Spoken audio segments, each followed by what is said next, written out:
Bana, mambo vipi? Karibu tena, ni time nyingine tena tuendelee kubadilishana stories zote za kiburudani ambazo zina trend kwenye social media. Of course, moja kati ya story kubwa ni issue ya Ibra kujiondoa kwenye lebo ya Konde Gang, lakini pia kuna vitu vingi sana ambavyo vinaendelea. Ibra akichangisha mchango kupata bilioni 1 kwa lengo la kuondoka Konde Gang, yani natakiwa alipe bilioni 1, lakini pia Harmonize kupitia akaunti yake ya IG kwenye upande wa Insta story aliposti akiwa ameandika kwamba amemchangia Ibra shilingi 100,000 kwenye pesa yake ambayo anachangisha ili apate bilioni 1 na kulipa ili aondoke Konde Gang.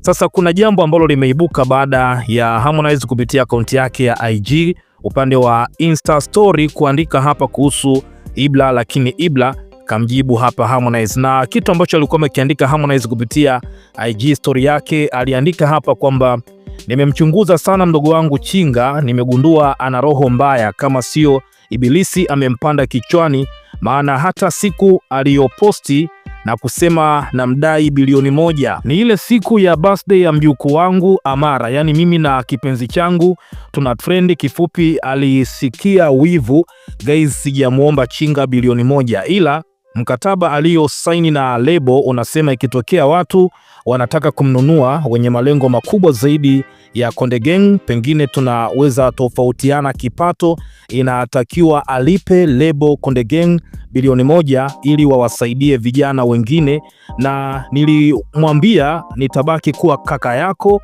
na Konde Gang chama lako. Harmonize anaandika hapa kwamba this guy have to pay, and then amalizia kusema kwamba nililipa kwa kukopa, mchangieni, kwamba kipindi kile ambacho pia anaondoka WCB pesa ambazo alikuwa anadaiwa alilipa, lakini kwa kukopa. So anawahimiza wadau nini wamchangie Ibra. Sasa kitu ambacho amekiandika Ibra kwenye caption baada ya kuposti hiki kitu ambacho amekiposti Harmonize kupitia IG story yake, Ibra anasema sitokusifu roho mbaya na wala sitokutangazia mabaya yako, na ndio maana hata waandishi wa habari na wakwepa, maana sitamani kuona unaandikwa vibaya kwenye mitandao ya kijamii. Wewe ni kioo ila chenye ukungu, lakini pia ninachoamini msaada wako katika maisha yangu ni mkubwa, umenisaidia sana kaka Konde. Pia nikiendelea kujibizana na wewe, mtu ambaye hata mama yangu aliyenizaa unataka nimuue kikatili, wakati nguvu za kumpambania ninazo kaka Konde, na bado unakaa kunitangazia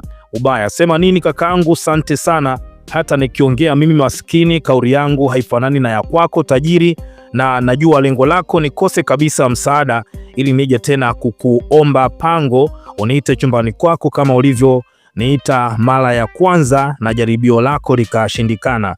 Mimi sio chakula bro, mimi ni msela, naendelea kukutunzia mahovi yako mengine sababu naamini utabaki kuwa kaka. Enzena kamtagi hapa Harmonize. Hiki ndio kitu ambacho amekiandika Ibra. So ni kama bifu fulani hivi ambalo linazidi kuwa kubwa, lakini kwenye comment wadau mbalimbali pia wa burudani wameandika komenti zao hapa. Huyu wa kwanza anasema Ibra akipigwa vizuri atasema ukweli, lakini pia huyu mwingine anasema kwamba Konde Gang alitaka kichongeo kumbe, lakini pia mwingine anasema mjinga wewe, hauna shukrani, lakini pia mwingine anasema kwamba mzee Konde mtu wa chochote kitu, lakini pia mwingine anasema kwamba pole sana anko, nimetuma tena bukuteni, lakini pia mwingine akasema mimi sio chakula bro, mimi ni muhuni. Kumbe Harmonize anapenda kula mabwabwa, lakini pia mwingine akasema achaneni na ugomvi, fanyeni kazi vijana, lakini pia mwingine akasema mambo yashakuwa mengi wakuu, muangalie sana Ibra,